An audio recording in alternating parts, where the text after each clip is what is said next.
Hi, I'm Maggie MacAlpine, the Director of Cybersecurity Partnerships and Evangelism here at Seceon. And with me today, I'd like to introduce Inder Kohli, and he is the former cybersecurity expert from Englewood Hospital and contributor to a recent industry book on innovations in the AI space. But Inder, I don't want to steal your thunder, so I wanted to ask you to please tell us a little bit more about yourself. Sure. Thank you, Margaret, and I'm happy to be here. For your viewers, my name is Inder Kohli. I've been in healthcare provider space for over 2 decades now, working mostly with large healthcare complex organizations, academic medical centers, teaching hospitals, and a large integrated network like Englewood. I had a privilege of really, managing and running cybersecurity in my most recent role, where I was pretty deeply involved with all aspects of cybersecurity program, and also had the privilege of publishing some of the innovative work. We work together with Seceon and our delivery partner, and I'm excited to talk about that too today. Yeah, the name of that book was Voices of Innovation, AI and Fulfilling the Promise of AI in Healthcare.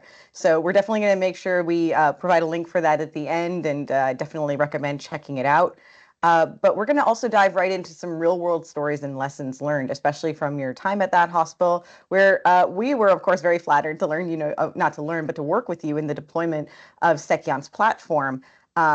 So just to get started, can you tell us a little bit about the cybersecurity landscape you were dealing with at Englewood prior to deploying Seceon? Sure.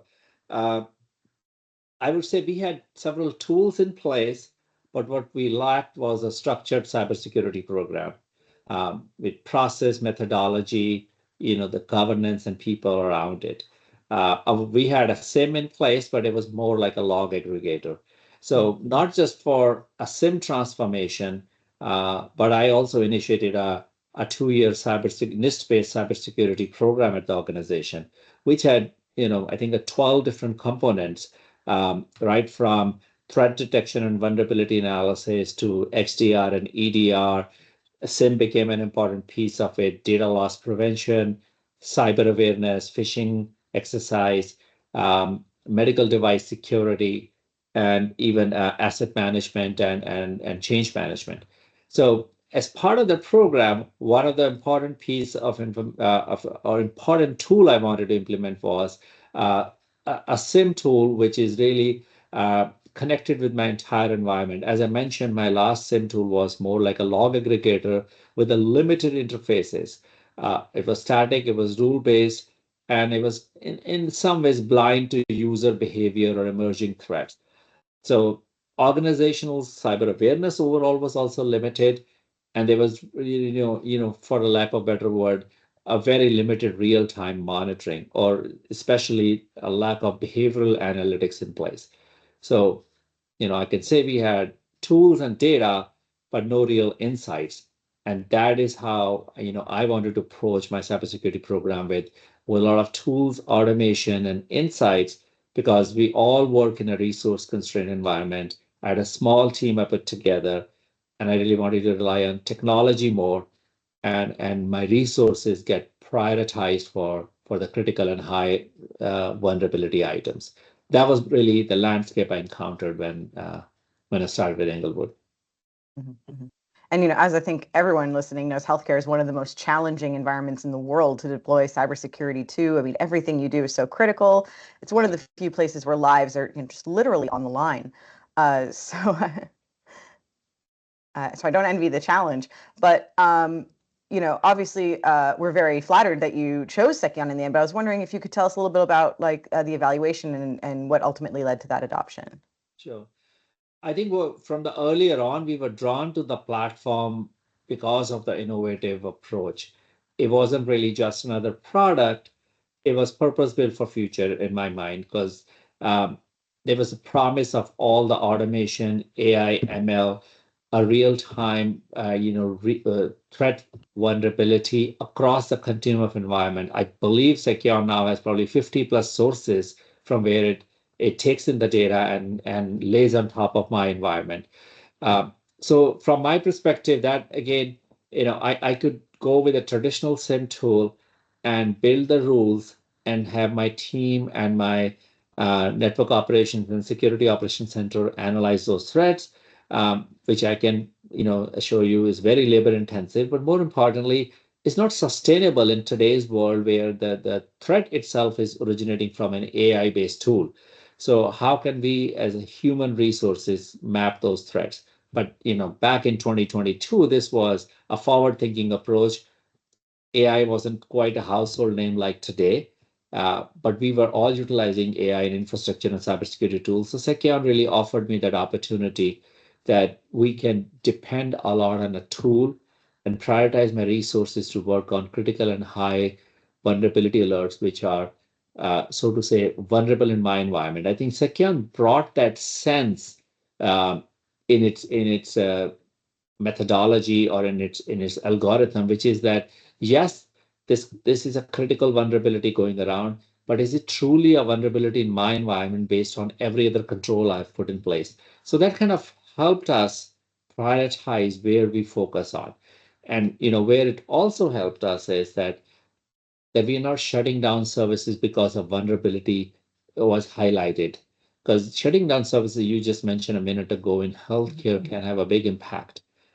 So it really allowed me to keep my systems going, my operations running, but at the same time keeping the organization safe and secure. Mhm. I love how you mentioned, allowing the cybersecurity talent to not have to deal sort of with that alert fatigue and to actually let you guys prioritize the important alerts, where your expertise is really needed. Um, so, how obviously another challenge in in healthcare cybersecurity is, you have a lot of regulations around what platforms you can use, and there's a lot of regulations in general about how the information is stored and whatnot. So how did the Seceon SIM solution fit into your broader security architecture? So yes, those challenges are there, but I think the primary challenge we have is, HIPAA security of our data, patient data. So we just have to guard it all the time. No question about it. Seceon, as I just laid out, I had like a 12-piece cybersecurity program I initiated for a 2-year period, including threat vulnerability management and endpoint detection response. I had tools there, but I upgraded their data loss prevention, browser security, email security. All of those were part of my whole program. What was missing was a proactive way of analyzing threats in my environment. We will run a quality scan, it will come back with vulnerabilities, and we'll go and address it. But it was a specific action we took. We ran the scanning. Nobody was actively listening.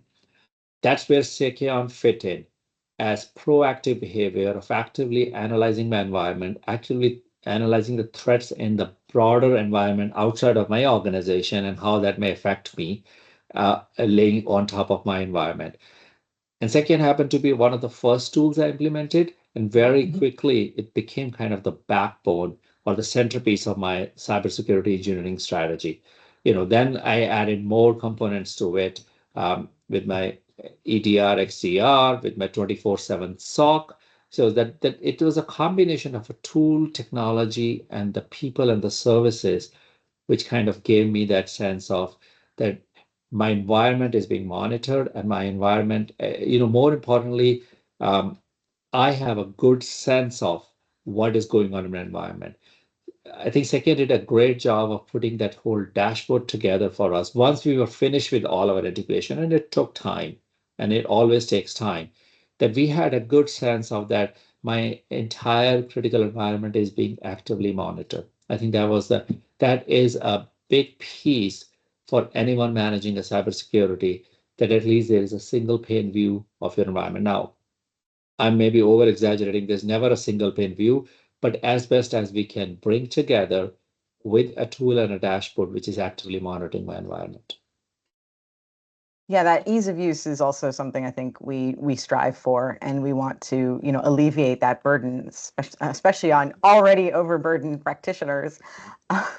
So, And the risk stratification is very helpful, right? So, if we start addressing our vulnerabilities, there are so many mediums and low which we never get to. So they're really a critical and high, and 90% of the vulnerabilities are at first level analyzed by the tool.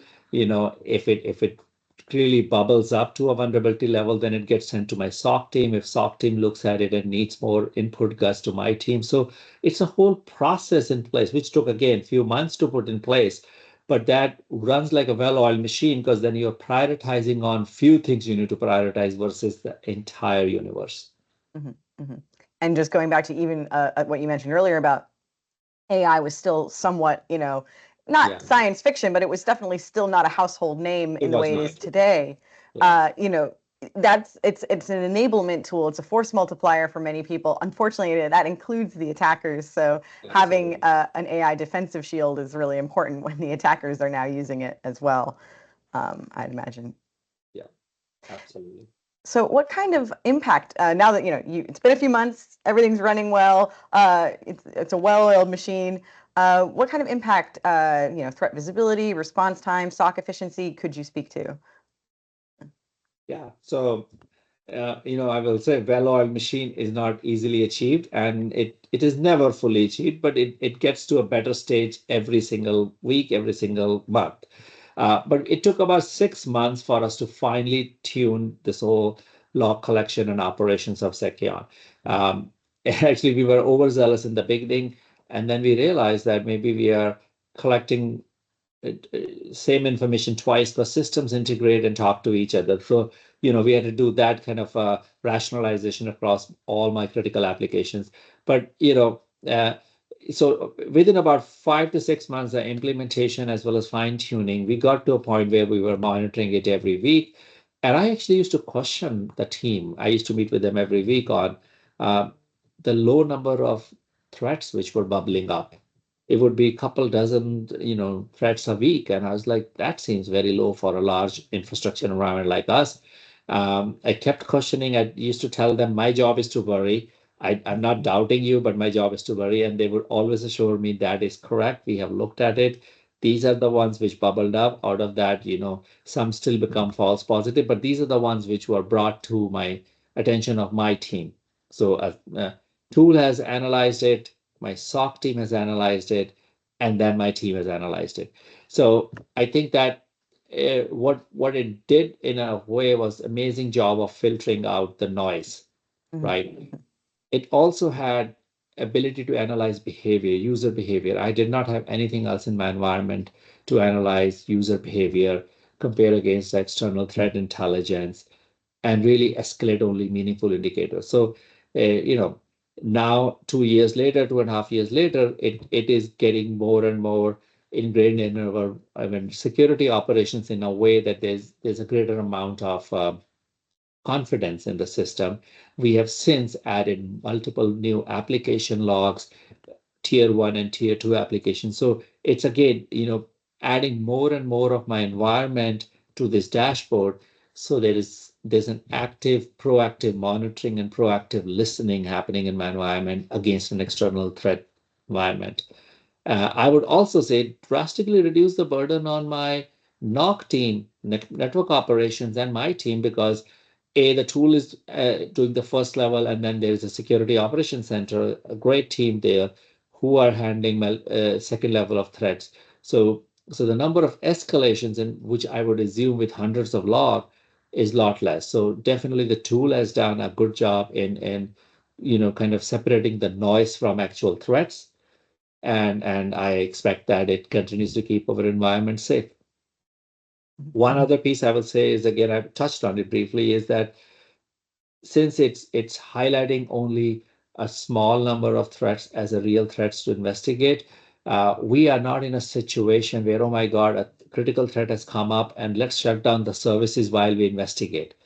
A lot of investigation has already occurred by the time we start looking at it, because shutting down services has an impact downstream for clinician and eventually for a patient. Some have, some don't, but in a healthcare environment, more often, the more services we shut down, the more impact it causes in my operation. So we were able to avoid a lot of those because the investigation started at let's say, level 5 versus level 0. Yeah, and as we discussed, it must be so incredibly critical. I'm sort of laughing at the whole, it's quiet, too quiet. There's always that problem of balancing, alert fatigue and too much with and what can be handled automatically by the system versus just that fear that maybe something's slipping by, and how, as cybersecurity experts, I think we're always just a little bit anxious. That's the that's the job. Um, so you've built this system now. What were some key lessons your team took away from implementing a next gen SIM in a hospital environment like this? Uh, I think my team would say, and I would also add that that the start is not always that smooth, so don't expect that. But I think the partnership approach is what I would say is a key lesson out of it. We work together as a team between the Seceon engineers, between my cybersecurity service provider, the SOC team, and my team. Um, we need to be able to open up our environment for them to get a good sense of it. So there's always that hesitation, especially with a new vendor. So everyone goes through that, right? How much of our environment we open to engineers outside of our organization. So that trust takes some time to establish. Nothing against anyone, but that's again, all of my job is to worry. So is, my team's job is to worry about sharing anything. Um, but it's not a plug and play, and I don't think anyone in my position expects it to be plug and play. You build those connections with all your logs, integration with all your logs. It cannot be plug and play, and there is some fine tuning that happens. So you need that patience, and once it's working, I would say, yeah, it's great. A lot of it is automated. We never have to write any user-defined rules. I mean, we wrote like less than 6 user-defined rules in 2+ years. All of the rules, because it's a machine learning algorithm, it self-learns and improvises the algorithm and improvises the rules and detection. But never underestimate the human element of it. We cannot let it run on its own. We shouldn't let it run on its own by itself in full autonomous mode. Maybe in few years we can get there, but today I'm not there. So just that right combination of technology, automation, and human oversight is the key, and that will be my advice to anyone really jumping into this solution. Which I think is a really good point for us to sort of broaden the scope from just Seceon and that implementation to sort of your wider experience and lessons you've learned from all your time in the cybersecurity health sector, especially. So, we sort of touched on it briefly earlier, but can you speak to some of the unique challenges that face the industry when it comes to cybersecurity? I think the one, and I've spoken about this multiple times before, one big challenge with healthcare is it is open by design compared to financial industry or other industries where you can easily lock down access, data, system, solution, because the access is on need to know basis. But healthcare has to be open because clinician needs quick, frictionless access to data to provide the care. And there is no zero trust in a manner that access is granted when needed, because access is always open to clinician. So that is a unique challenge for healthcare. Um, any tools we implement, the goal should be that we don't add to that friction and we don't add to that disruption of their workflow.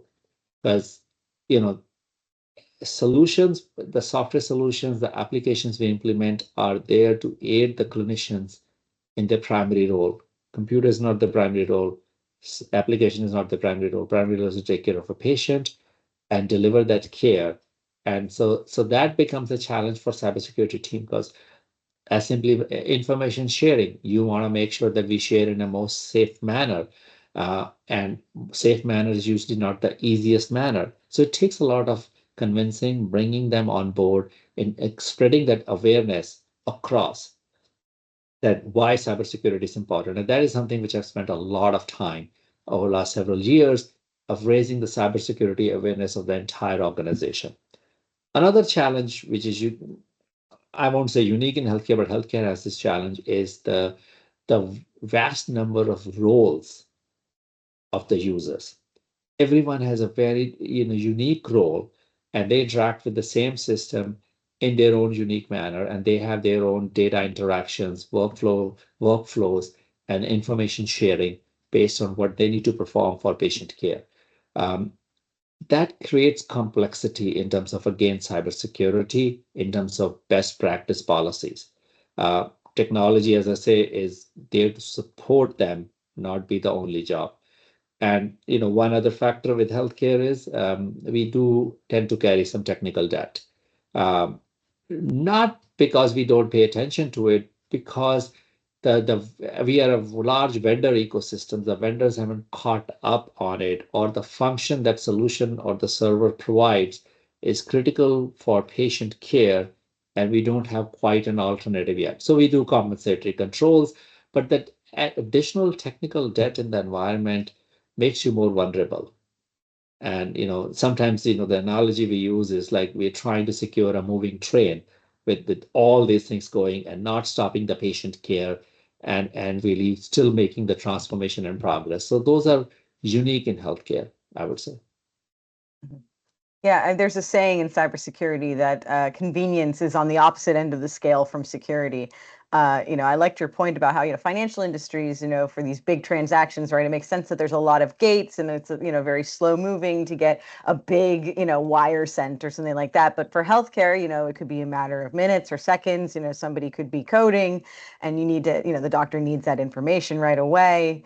And even in less dramatic circumstances, just being locked out of a patient's information, can be a huge disruption to an already very tight schedule, to a very, challenging environment. So that inability to implement, zero trust in quite the same way, because you need that constant convenience, is sort of what makes healthcare so, vulnerable compared to some other industries too. In addition to, as we mentioned earlier, that risk of, actual lives on the line. Whereas, if you have to wait a little bit longer for your deposit or your withdrawal, probably you're going to be okay. It's not probably going to be life or death, Yeah, you know. absolutely. Uh, Absolutely. and so, I've always been a scholar, I suppose, of ransomware and third party and how healthcare, at the beginning of the sort of ransomware epidemic, there was a brief period where some of the attackers were kind of had an honor of amongst thieves idea. They thought that they wouldn't go after healthcare, and that went away very quickly. I'm not Very trying to good. say that was ever like a long-term thing, but especially I think some of the most reprehensible ransomware attacks we saw were, in the height of COVID and things like that, and healthcare absolutely became under threat, under target, specifically for ransomware games. So, how would you talk to like healthcare organizations' approach to risk management today, especially with things like, ransomware and on the rise? So I think that the basics are same across all industries and organization. And I kind of define my cybersecurity program, right? You do the perimeter security, you do a threat detection, you be proactive. All those things are in place. So the difference is that's my environment, which I control. But for me to deliver, or any healthcare organization to deliver services, we interact with dozens, if not hundreds of third-party providers, third-party vendors, third-party systems, applications, service providers. They are part of the ecosystem.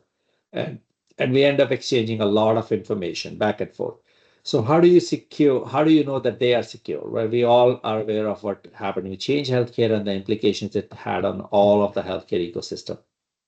Now, that was a very big, got everyone's attention, but there are smaller things happening on routine basis. So third-party risk management becomes a very key component of securing our environment. I did that by, as soon as it started, every new vendor needs to have go through a cybersecurity assessment, and then we did, went back and looked at every existing vendor, divided them into tiers, all that. So it's really almost like, right, don't assume anything, validate they're following all secure protocols, and then validate that your data is encrypted, your information is secure, and if not secure, what compensatory controls you can put in place. I would tell everyone who is in my place to the best place to start in a typical healthcare provider environment is your interface team, because your integration team has a very good sense of all structured and unstructured data sharing, which we do with third parties. Your HL7, your FHIR, your API, your file transfers, FTP, all those basic interfaces. Interface team is a pretty good start. Then you go to your major departments like revenue cycle, finance, human resources, HIM. big sources of data? Research, are they big sources of data, and are they or the third-party vendors we are interacting with securing that information? For me, I need to know my dependencies. As much as I know my dependencies on the third party, it helps me better prepare for my disaster recovery and ransomware scenarios. Because what's the so to say what's the end result of disruption with that vendor, right? Will it affect my immediate clinical operation, revenue cycle operation, financial operations? Can we live with it for a few hours or a few days, a few months, right? All those dependencies you need to map for third party. You need to do that for your core systems too, but third party. Um, Run some tabletop exercises. I did a lot with the executive team, with the director level, and then with my IT team. So kind of a three-tier exercises. So you make a high-level decisions, then you make an operational decision at the line manager level, and then what will IT team, how will you resolve things? Right? The operation needs to run the operations. We need to secure or restore our systems. And I would say, again, being proactive is not a choice. We need to be proactive. There is no way that we can rely on a periodic scan that our environment is being tracked. And none of us are doing that. Even our EDR products are in active listening mode, biomedical device products are active listening mode. But just as a reminder, that's a key part of it, proactive. Mhm. And that's like the soundbite for this for this Yeah. talk. I was just Yeah. admiring, that how important the proactivity is. And just speaking to that, I mean, so I wanted to ask a little bit about, what role automation and AI plays in that, because, arguably that could be maybe less proactive and more, maybe that frees up your time to be proactive and not, so the more routine stuff is taken care of. I agree, and I think we kind of touched on that, right? Then, Yeah. then if the attacker are using AI tools, we have no choice but to use similar automation and AI tools on our end, because manual threat hunting is almost impossible, right? Um, Automation bridges really the resource gap for smaller teams and even for large teams. And really, you mentioned letting us focus on really, high priority items rather than just mining and sifting through data and trying to identify. A tool can do it better. Um, the other piece is, there's an absolute value of a human intelligence on top of machine-based tools. But those subtle behavior anomalies, correlation with ongoing threats in real time is better done by a tool and an AI tool or a machine learning or an automation tool uh, as a good first step or second step, and then you can add an human intelligence on top of it, which has a better sense of why this particular user role is doing these functions. You just need to get faster, more accurate, and then you don't rely on human fatigue, because you are managing a 24/7 acute care environment. Your tools need to be running 24/7 and proactively detecting threats, and then your human needs to respond to when it really rises up to that vulnerability level or risk stratification. So I see a big role for AI going forward. It's already there. I mean, again, as I said before, it became a household name for all things we know of today. We've been quietly using AI in cybersecurity and infrastructure for many, many years. I mean, Seceon was developed many, many years ago, and so were many other tools. Yeah, sometimes I feel like, and we're increasingly calling that, machine learning, just so people understand the differentiation now that LLMs have and Gen AI have sort of taken over. Not that we still, Seceon has Sarah AI, which includes that tool, but there's definitely been a lot of muddling in that space Right. too, I as mean, there to was no what we Gen mean. AI in the tool I implemented, Yeah. and yes, Sarah now has it. But this is pretty powerful for the role it has, which Yes. is really, intelligence building and machine learning, and really adding the data points, which I as a human doesn't need to add all the time then. Exactly. And it's these millions of data points, billions of data points Yeah. that no human in the world has time to, Yeah. uh, correlate, understand, and that's really the strength there. So I think we want to just sort of put a bow on this discussion around healthcare. Obviously we mentioned earlier that chapter you contributed specifically about SIM, but it was about AI and the broader sector. So what's one idea from that chapter you think CISOs or analysts or the industry would really take to heart? I would say that the chapter was my effort really to showcase a broader effort of AI innovation. And I had these very specific examples with an outcomes, right? And really the outcomes which were amazing. The number was like 1.4 billion threats were detected and analyzed, in a course of less than a year. That was a significant number out there. So it was also a transformation journey from a legacy-based SIM where we had limited, so to say, assessment and knowledge of the environment to what could be if you implement an automation tool which uses machine learning. So really, I mean, my journey on Seceon and this SIM started with a necessity in my environment that my environment was not being monitored, and some may have already tools in place, and doesn't mean they have to go with this tool in place, but they can always add the level of automation what we were able to achieve here.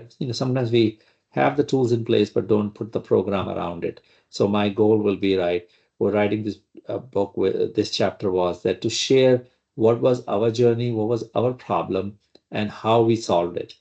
It's not the only run book for anyone, but it is a good first start for any organization trying to get into more proactive detection, single pane view, and more importantly, really making an organization safe. Well, thank you so much, Inder. And I also want to make sure that people check out the book, which we'll be sure to link in any notes that are associated with this podcast. But going forward, where can listeners find your work or follow up on your insights? Where can they get more Inder? I mean, I'm not a very frequent contributor, but I contribute on various forums, LinkedIn definitely, but I also speak at various conferences here both in New York City and national conferences like Chime, Vibe, or HIMSS. Sometimes it's about digital transformation, sometimes about cybersecurity, two of my favorite topics. So if anyone needs to get in touch with me, I'm more than happy to connect and share ideas in more level of detail than what we were able to share in this session. But I'm always happy to exchange ideas and experiences. And we're really grateful to have you in, one of our earlier episodes, and you've been an absolutely wonderful, insightful speaker. So once again, thank you so much for joining us today and for sharing your insights around the healthcare sector. And with that, I think, if there's nothing else you'd like to add? I will just thank you for the opportunity and thank you to your listeners for staying tuned during this. And I'm again happy to share more insights or experiences if anyone needs more discussion on this. Thank you again. Thank you.